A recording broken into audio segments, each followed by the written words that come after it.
लहरों से डरकर नौका पार नहीं होती, कोशिश करने वालों की कभी हार नहीं होती।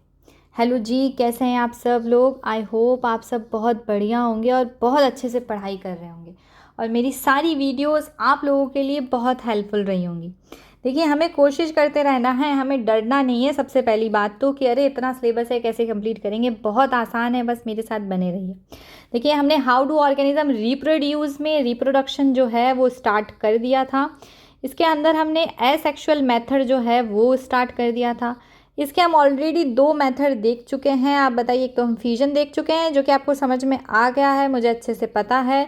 बडिंग देख चुके हैं, वो भी आपको समझ में आ गया है। और आज हम देखने वाले हैं स्पोर फॉर्मेशन। तो जल्दी से स्टार्ट करते हैं वीडियो को कि स्पोर फॉर्मेशन होता क्या है। बस आप लोग अच्छे से रिपीट रिवाइज करते जाइए, सब आपको आराम से समझ में आ जाएगा। देखिए, सबसे पहले तो ये समझिए स्पोर क्या होता है। देखिए, यहाँ पर जो स्पोर है ये रिप्रोडक्टिव यूनिट है। क्या है जी? ये रिप्रोडक्टिव यूनिट है। एसेक्सुअल रिप्रोडक्शन की जो एसेक्सुअल रिप्रोडक्टिव ये यूनिट है। ठीक है जी, ठीक है, समझ में आई बात आप लोगों को? एसेक्सुअल रिप्रोडक्शन की रिप्रोडक्टिव यूनिट है स्पोर। इसके थ्रू क्या होगा? न्यू प्लांट या न्यू ऑर्गेनिज्म फॉर्म होगा। ठीक है जी। अब आप कहेंगे ये मैम कैसे होगा? देखिए, इसके लिए आपका एक जाना पहचाना जिसे आप जानते हैं उसी का हम एग्जाम्पल लेने वाले हैं। अब आप कहेंगे मैम हम किसे जानते हैं? जो स्पोर फॉर्मेशन के थ्रू रिप्रोड्यूस करता है। बिल्कुल सही है, आप बहुत अच्छे से जानते हैं। देखिए, जो स्पोर फॉर्मेशन है वो मल्टी सेलुलर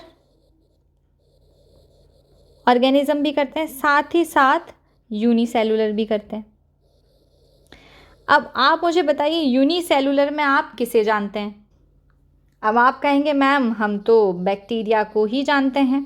बिल्कुल सही है, बैक्टीरिया। देन मल्टी सेलुलर में पता है कौन आता है? फंगस आती है। और कौन आते हैं? फर्न्स आती हैं, मॉसेज आते हैं। ठीक है जी। अब जो फर्न, ये नॉन फ्लावरिंग प्लांट्स होते हैं। ठीक है जी, ये नॉन फ्लावरिंग प्लांट्स होते हैं। ठीक है जी, फर्न और मॉसेज। देखिए, अब फंगस का बढ़िया सा एग्जाम्पल है, हम वो देखते हैं। देखिए, जो फंगस है ना, इसमें जो स्पोर फॉर्मेशन के थ्रू रिप्रोड्यूस करती है उसे कॉमन ब्रेड मोल्ड कहते हैं। ठीक है जी। यहाँ से हमारे एक बढ़िया सा क्वेश्चन बन सकता है कि कॉमन ब्रेड मोल्ड फंगस का नाम बताइए। तो इसका जो साइंटिफिक नेम है वो आपको याद करना ज़रूरी है, वो है राइजोपस। ठीक है जी, बहुत आसान नाम है, राइजोपस। ठीक है जी। ये कॉमन ब्रेड मोल्ड है जो स्पोर फॉर्मेशन के थ्रू रिप्रोड्यूस होती है, रिप्रोडक्शन करती है, एसेक्सुअल रिप्रोडक्शन करती है। ठीक है जी, बात समझ में आई? अब देखिए ये कैसे करती है। देखिए, आपको एक बढ़िया सा डायग्राम दिखाकर समझाया जाएगा। देखिए, एक ब्रेड मोल्ड है, इसे हम थोड़े दिन बाहर मॉइस्ट एनवायरनमेंट में रखेंगे। सॉरी, एक सेकेंड दीजिए बस। मॉइस्ट एनवायरनमेंट में जब हम इसे रखेंगे, मतलब जब इसकी फेवरेबल कंडीशन होगी इस फंगस की ग्रो करने की, तो क्या होता है, जब मॉइस्ट कंडीशन जो होती है, मॉइस्ट, स्पेशली मॉइस्ट और डैम, ऐसी कंडीशंस होती है ना, तब ये बहुत बढ़िया से क्या करता है, ग्रो करता है। यहाँ पर सबसे पहले जैसे अगर हम इसे बाहर रख देते हैं ना, ब्रेड को थोड़े से मॉइस्ट एनवायरनमेंट में, तो यहाँ पर है ना एक वाइट कॉटन की है ना लेयर बन जाती है। थोड़े दिन और रखने से ये वाइट ब्लैक में बदल जाता है। ठीक है जी।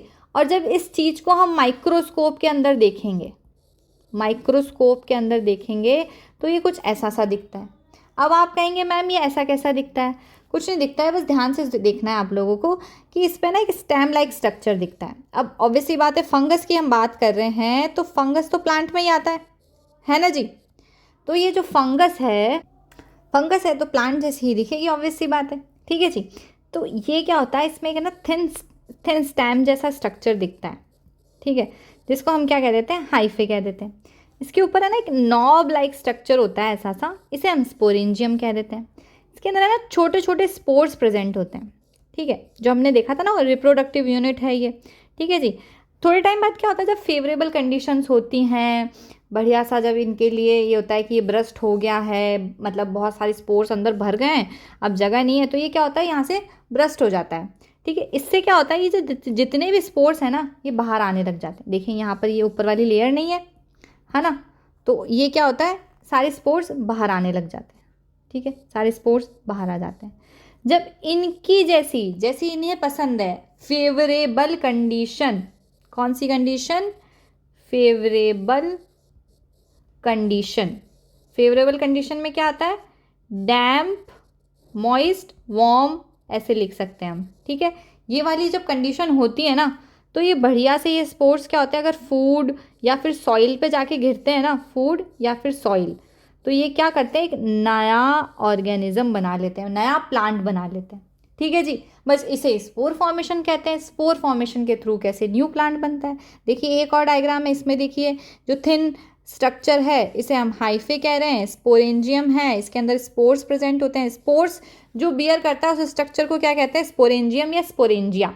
स्पोरेंजियम हम केवल एक यूनिट के लिए यूज़ करते हैं और स्पोरेंजियम हम सारी यूनिट्स के लिए यूज़ करते हैं। सॉरी, स्पोरेंजियम हम एक यूनिट के लिए यूज़ करते हैं, स्पोरेंजिया जो है हम वो सारी यूनिट के लिए यूज़ करते हैं। अब देखिए ब्रस्ट हो रहा है यहाँ से और सारे स्पोर्स जो है एयर में डिस्पर्स हो रहे हैं। ठीक है ना, डिस्पर्सिंग हो रही है स्पोर्स की। ठीक है, अब ये स्पोर्स जाएंगे जब इनको फेवरेबल कंडीशन मिलेगी, और अगर ये फूड पे या सॉइल पे जाएंगे तो ये क्या करेंगे, नया प्लांट बना लेंगे। ठीक है जी, अब देखिए आप लोगों के लिए कुछ क्वेश्चंस हैं, आप लोग सॉल्व कर पाते हैं क्या, आपको मेरे ख्याल से ये समझ में आ गया होगा। बस हमें कुछ याद नहीं रखना है, हमें याद रखना है कि जो फंगस है इसका नाम क्या है, राइजोपस। हाँ जी, ये क्या करती है, कैसे रिप्रोड्यूस करती है, स्पोर फॉर्मेशन के थ्रू कर रही है भाई साहब। ठीक है जी, ये मल्टी सेलुलर होती है, हमें ये भी ध्यान रखना है। ठीक है जी, अब एक दो क्वेश्चन है, देखते हैं आपसे सॉल्व होते हैं क्या। एक सेकेंड लीजिए।